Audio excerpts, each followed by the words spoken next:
Assalamualaikum warahmatullahi wabarakatuh. Bismillah walhamdulillah wassalatu wassalamu ala Rasulillah wa ala alihi wa ashabihi wa man walah. Amma ba'd, para pecinta channel Pempes Abu Syamsuddin Batu Ampar dan para subscriber dan seluruh pemirsa dimanapun Anda berada. Semoga hari kalian semua menyenangkan. Baik teman-teman, banyak isu yang beredar bahwa katanya saya itu mondok di Mekah tapi tidak ngaji ke Sayyid Muhammad bin Alawi Al-Maliki. Dan ada lagi katanya saya dikeluarkan oleh organisasi santri Sayyid Muhammad bin Alawi Al-Maliki, dan juga ada yang bilang bahkan katanya saya diusir ya, biar jelas. Baik, jadi ini yang pertama yang kami tunjukkan. Nah, gimana? Jelas? Ini saya waktu dirangkul oleh Sayyid Muhammad bin Alawi Al-Maliki Al-Hasani. Jelas, jarang sekali santri itu diginikan, jadi dirangkul gini. Jadi ini Sayyid Muhammad bin Alawi Al-Maliki, ini saya. Nah, jelas kan? Nah, ini kemarin yang apa ya, yang ditolak katanya santri kesayangan. Oke, sudah, kalau memang itu ada yang keberatan. Ini waktu saya haji dengan Syed Abbas. Ini putranya beliau, putranya. Ini dengan Syed Abbas. Ini saya, ini Syed Abbas. Jelas kan? Okay.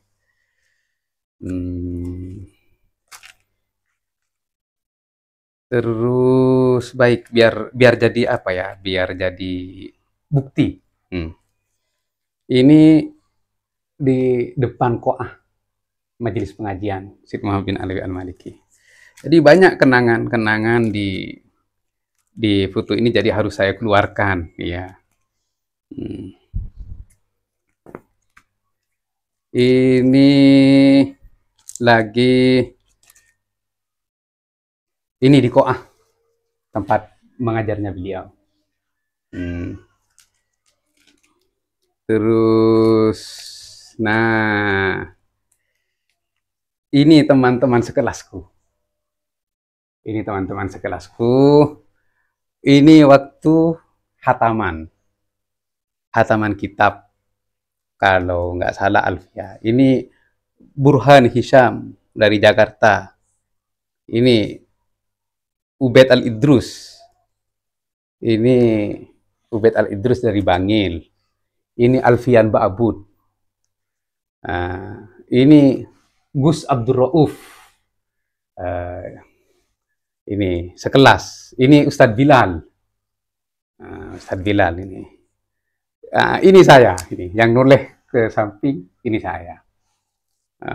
Ini Muhammad Masyru'i. Masyru'. Ini Tola'at. Terus ini Baihaqi. Ini Abdul Ali, Karongan. Ini Mawardi. Ini. Tunjuk satu persatu. Ini Syifa, adiknya Abi Ihya, kayak Ihya Pujon. Ini Syifa. Terus ini Rafiq Demak. Ini Abu Daud Malang. Terus ini Lukman yang senyum, ini Lukman Malang yang tertawa. Terus ini Faisal Al-Bulanji. Terus ini Cak Duan. Ini Cak Duan. Terus ini Dilla. Sudah lengkap semua. Ini pas selesai hataman. Ini lagi. Setelah foto tadi, foto di sini. Ini di depan dapur. Di depan dapur kok. Nambah ini. Segaf ini.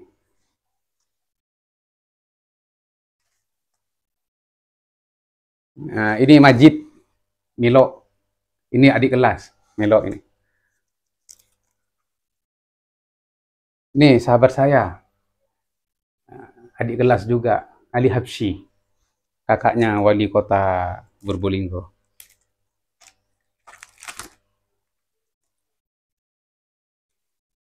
Jadi itulah dokumennya. Terus yang saya waktu dipukul ada di HP, nggak ada di sini. Terus yang pamitan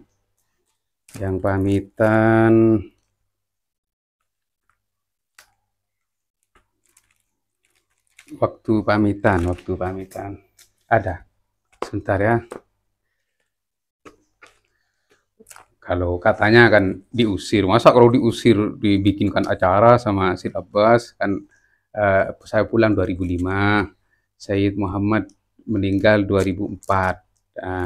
Terus apa? Syed Muhammad meninggal 2004, saya baru 2005 baru boleh pulang. Terus sama Syed Abbas itu dibikinkan acara waktu saya mau pulang.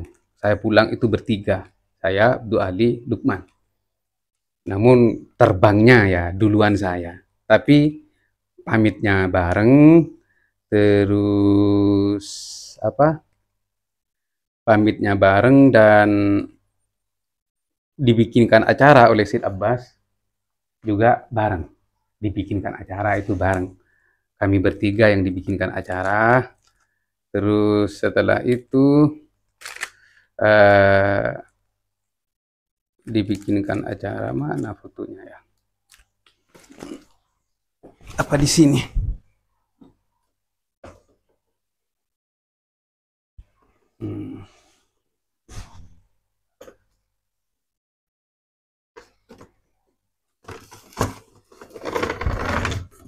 Sorry. Ini sudah saya figura.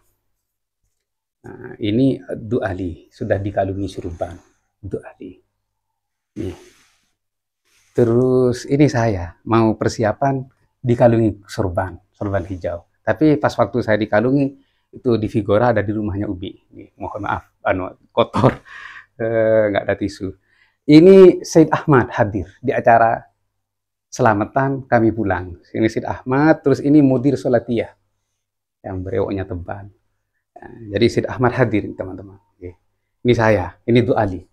Jadi saya ini mau persiapan mau dikalungi surban, itu Ali. Nah, ini kalau katanya diusir, itu fitnah.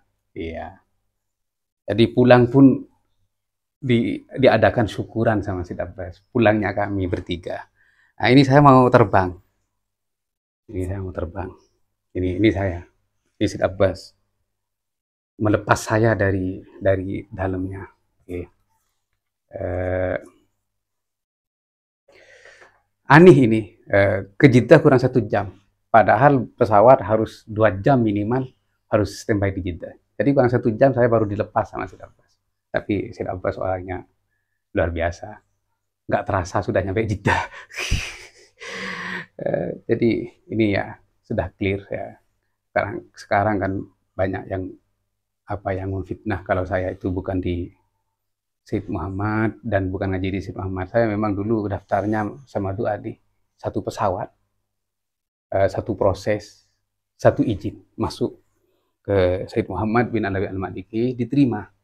Tapi katanya waktu itu pondoknya full, makanya saya ditawarkan tinggal di Rubat dulu atau di Syed Abbas dulu untuk menunggu. Akhirnya saya dan Du Ali bermusyawarah. Karena dikasih waktu sama Syed Muhammad, istikharah dulu. Setelah itu kembali lagi, ya memilih tinggal di Syed Abbas. Dan ini menjadi cikal bakal adanya pondok di Syed Abbas bin Alawi Al-Maliki. Jadi saya dan Du Ali itu santri pertama. Kemudian berapa bulan kemudian Lukman lagi datang dan Faisal Al-Bulanji juga datang. Akhirnya berempat selama berapa tahun. Kami di Syed Abbas datang ke Rosefa ngaji, tinggalnya di Syed Abbas. Ke Rosefa ngaji, tinggalnya di Syed Abbas, biar jelas. Dan alhamdulillah sampai 5 tahun ada tambahan. Bakir Bulanji, terus Suudi dan Wisodul Aman. Jadi 8 orang. Setelah itu alhamdulillah di Syed Abbas menjadi pondok resmi. Dan dulu saya pernah diminta oleh Syed Muhammad, karena di sana sudah menjadi pondok resmi. Syed Muhammad, saya minta 1 dari 4 yang saya titipkan. Tak boleh sama Syed Abbas. Ya, di hadap Syed Abbas dan Syed Muhammad itu mempunyai rumah berdampingan, kembar. Di sana juga saya diminta, nggak boleh sama Syed Abbas. La ta'khud Ja'far, khud Isnin, lakin wair Ja'far. Jangan ambil Ja'far, ambil 2 selain Ja'far. Digituin sama Syed Abbas. Ya, ini adalah penghargaan bagi saya. Ya. Saya pernah direbut 2 orang soleh, 2 orang alim alama. Terus saya sering suruh nulis syair-syairnya Syed Muhammad, terus bahkan wirid-wiridannya itu.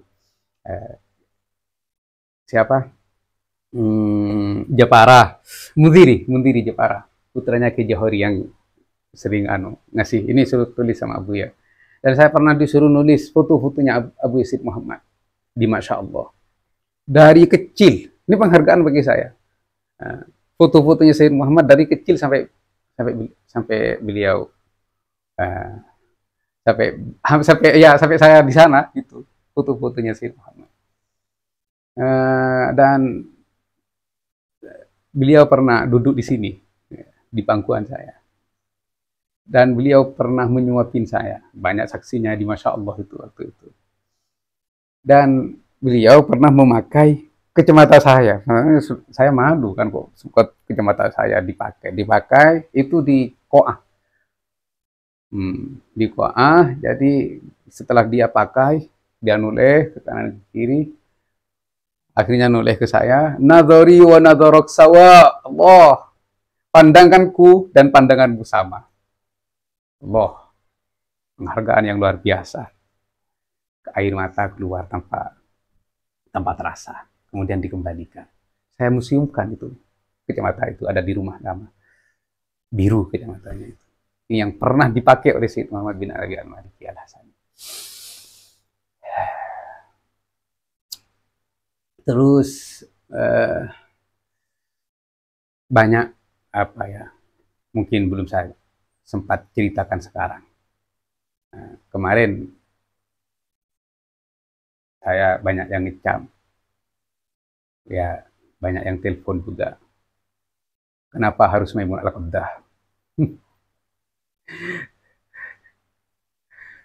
Dan saya disuruh menghadap, tapi sampai sekarang belum sempat. Begini, ini kan tesis, ini kan kajian, tidak ada hubungannya. Kalau memang ini nanti yang benar, kalian mau apa? Kan gitu. Masa karena saya mengkaji dan menggali tesis saya Maimun Al-Qaddah sebagai leluhur Ba'alawi, saya tidak boleh mengakui Syed Muhammad sebagai guru saya. Saya tidak boleh mengakui Syed Abbas sebagai guru saya. Apakah ini bukan qat'us silah, memutus hubungan antara murid dan guru? Apapun yang terjadi, tesis sudah hampir jadi. Kalau orang-orang atau para alumni tidak mengakui saya sebagai muridnya Syed Muhammad, sebagai muridnya Syed Abbas, saya tidak masalah. Karena saya datang ke sana bukan atas izin kalian semua, tidak. Saya datang ke sana melalui bantuan Syekh Alawi bin Muhammad Karongan, ngadep ke Syed Muhammad bin Ali Al-Maliki untuk memohon izin berguru kepada Syed Muhammad bin Alawi Al-Maliki, dan Syed Muhammad bin Alawi Al-Maliki menerima saya sebagai muridnya. Kemudian Syed Muhammad bin Alawi Al-Maliki mengantarkan saya kepada adiknya Syed Abbas bin Alawi Al-Maliki, dan Syed Abbas bin Alawi Al-Maliki juga menerima saya sebagai muridnya hingga saya diizinkan tinggal di kediamannya. Jadi malakum salah dia. Saya tidak peduli terhadap kalian mau mengejek saya, mau mengeluarkan saya, bahkan tidak memperbolehkan saya menyebut Syed Muhammad bin Alawi Al-Maliki sebagai guru saya, tidak masalah. Ya. Karena tujuan saya adalah Syed Muhammad bin Alawi Al-Maliki Al-Hasani. Tapi ingat ya, hadis baginda Nabi besar Muhammad Sallallahu Alaihi Wasallam, landasan kami adalah sabda baginda Nabi besar Muhammad Sallallahu Alaihi Wasallam.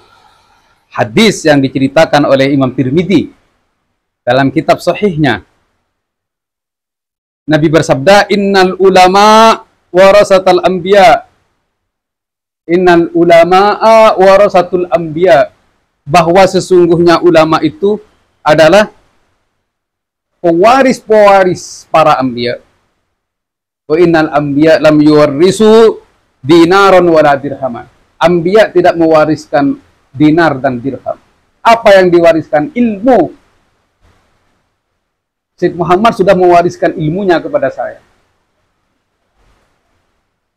Bukan KTA, bukan apa. Ya. Bukan. Tapi ilmunya Syed Muhammad sudah bersemayam di dalam hati. Ya. Oleh karena itu saya selalu sampaikan, ilmu yang sudah bersemayam di dalam hati ini adalah pemberian Syed Muhammad bin Alawi Al-Maliki Al-Hasani. Jadi Syed Muhammad sudah mendidik saya dengan ilmunya, sedangkan Syed Abbas bin Alawi Al-Maliki sudah mendidik saya dengan tasawufnya. Daub. Syed Abbas sudah menanam daub di hati. Biddauki la bil ilmi yudraku ilmuna. Itu katanya Syed Abbas bin Alawi Al-Maliki. Rasa. Jadi kita belajar harus dengan rasa. Kita berdakwah juga dengan rasa. Kita berbicara juga dengan rasa. Kalian jika ingin belajar, bisa dengan ingin mendalami pelajaran ilmu, belajarlah dengan rasa. Insya Allah kalian akan menyatu dengan ilmu yang kalian pelajari. Di dua ulama Ahlus Sunnah wal Jamaah yang di Mekah itu sudah menjadi guru saya. Diakui kalian atau tidak, saya sudah belajar, dokumentasinya sudah ada. Ini foto, ya, ini juga, ini dokumentasi, dan ini juga, oke, sudah ada semua. Dan teman-teman juga yang seangkatan dengan saya juga ada semua, saya diceritakan di awal video. Oleh karena itu kami hanya menyampaikan kajian. Semoga ini yang paling benar. Kalau memang salah, saya siap disalahkan. Dan saya siap memperbaiki. Kalau tesis itu salah. Karena apa? Selama ini polemik nasab belum kunjung berakhir. Sudah 3 tahun. Karena tidak ada penyelesaian. Kasihan umat yang kebingungan di bawah. Oleh karena itu saya cari solusinya. Awalnya saya cari dalil-dalil yang menguatkan para Ba'alawi itu, tapi memang tidak ada. Dari abad ke-4 sampai abad ke-9 tidak ada. Adanya hanya Al-Burqa Al-Musiqa dan As-Suluk fi Tabaqatil Ulama wal Muluk. Kalau memang tidak ada, ngapain dipaksakan? Dalilnya tidak ada, petunjuknya tidak ada. Ngapain dipaksakan? Ya harus legowo lah. Dulu Baitut Tabariin itu legowo. Pongkol nasabnya dipermasalahkan, tidak terverifikasi sebagai putranya Sayyidina Husin Abdul Wahid. Setelah itu dibatalkan, ya legowo menerima, ya tidak masalah.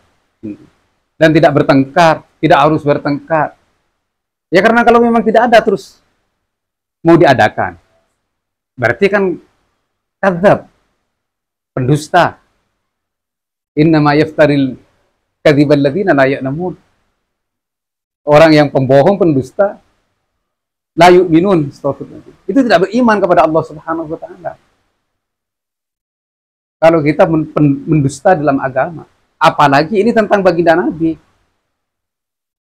Apakah kita tidak ingat terhadap sabda baginda Nabi, "Man kadzdzaba alayya muta'ammidan falyatabawwa maq'adahu minan nar." Nasab ini mengatasnamakan baginda Nabi, apalagi mereka berteriak, "Di dalam tubuh kami mengalir darah baginda Nabi."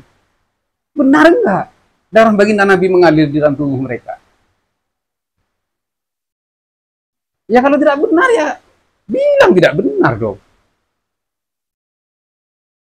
Jadi banyak orang yang menanyakan kepada saya, kenapa kamu membahas nasab? Au tadakhul fi nasabil ghair. Ikut campur terhadap nasabnya orang lain. Di sini ada dakwah fusad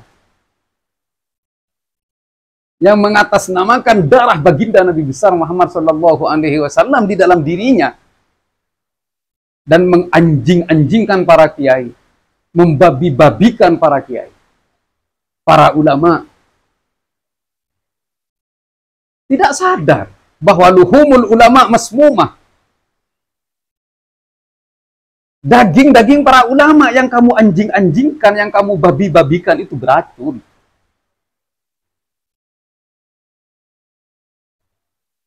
Seenaknya di panggung-panggung, "Hei babi, hei anjing," kepada kiai. Mutakabbirin.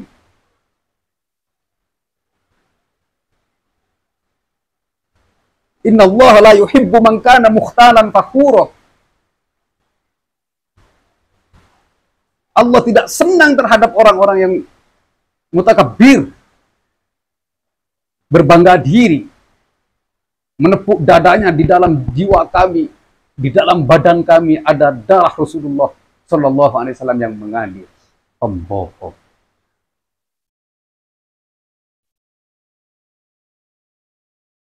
Apakah kita dituntut untuk diam terhadap kebohongan yang menyebar? Apakah kita akan diam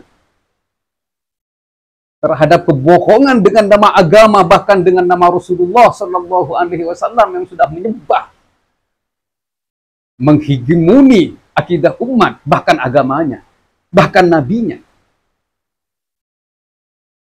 Apakah kita tidak takut kepada Allah Subhanahu wa taala? Ingat hancurnya agama Yahudi dan Nasrani. Kenapa? Karena membiarkan para tokohnya itu merubah kitab-kitab sucinya. Umat Yahudi dan Nasrani tidak berani karena yang merubah kitab-kitab sucinya itu adalah para tokohnya. Di dalam Al-Quran sudah jelas. Ya ahlal kitab, la taghlu fi dinikum wa la taqulu 'ala Allahi illa al-haqq. La taghlu fi dinikum. Jangan engkau berlebihan di dalam agamamu. Wa la taqulu 'ala Allah. Dan jangan sekali-kali kalian berkata atas nama Allah illa al-haqq. Kecuali yang hak, kecuali yang benar. Coba kalian lihat di kitab-kitab hurufat Ba'alawi yang sudah menjadi ajaran dan menyebar di Ampel ada dijual. Sarhul Ainiyah mengaku Allah, ini masih mau ditakwil. Haula wala quwwata illa billah. Serah terima jabatan dengan Allah, mulki mulkukah.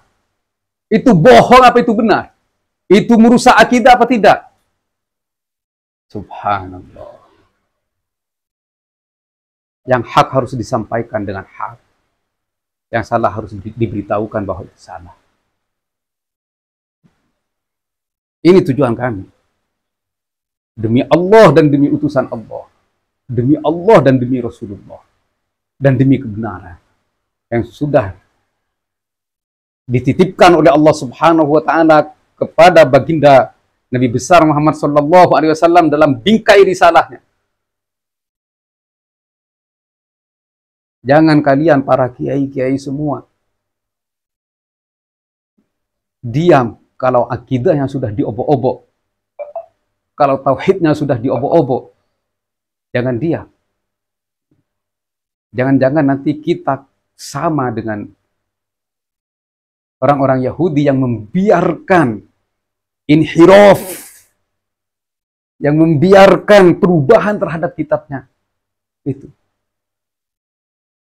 Allah sudah menyampaikan kepada kita semua. Ya'rifunahu kama ya'rifuna abna'ahum. Wa inna fariqam minhum la yaktumuna al-haqqa wa hum ya'lamun. Wa inna fariqam minhum, ada segolongan di antara orang-orang Yahudi. Apa? Yaktumuna al-haqq. Menutupi yang hak karena tidak enak. Menutupi yang hak karena yang berkata-katanya terkenal dengan dzurriyyah Nabi. Menutupi yang hak karena ada hubungan baik. Wa hum ya'lamun. Padahal mereka tahu bahwa itu tidak hak. Sama seperti sekarang. Ajaran-ajaran yang sudah beredar dari Ba'alawi itu. Seperti mulki mulkuka. Itu bukan hak, pembohong. Anallah, itu membohong. Kalian diam. Subhanallah. Ya, begitu teman-teman ya. Sorry. Saya agak membara karena ini dengan Allah. Karena ini hubungan dengan Allah. Jadi tidak boleh setengah-setengah. Wala taqulu 'ala Allah illal haq. Kita tidak boleh bicara atas nama Allah kecuali dengan hak. Ingat, wa man kadzdzaba 'alayya muta'ammidan falyatabawwa maq'adahu minan nar. Bohong atas nama Rasulullah, darahnya mengalir di dalam badannya. Bohong, siap-siap nanti tempatnya di neraka. Oke, semoga bermanfaat. Wassalamualaikum warahmatullahi wabarakatuh.